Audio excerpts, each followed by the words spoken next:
hay nhiều ấy Brianวันนี้ป้อนตัวที่ตุงป้อนแต่เจ้าตู้rồiเขาเฮ็ดกันนะตาได้เป็นที่ตุงยังเอาดาวก็rồiก็หรือว่าไม่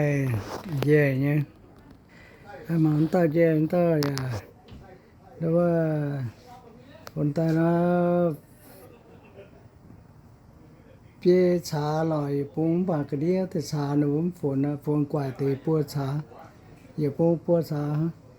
rồi có lon to vào này cái cuốn thôi rồi thì nó vậy thôi tao à pu sắm bài cà phê tính tao mà tao này pu bia trà tao này đó là bấm chút dầu tại hai cháu nó tao à tao cần nhiều câu tao đó mà cả quài này cho nhà cấp xuống vậy để pu y trà cái này thì phải hiểu ta như cái này phải là như là khu vậy hiểu như cái này phải rồi có là nhiều cái nên tung tay ra nên quân tay lò hả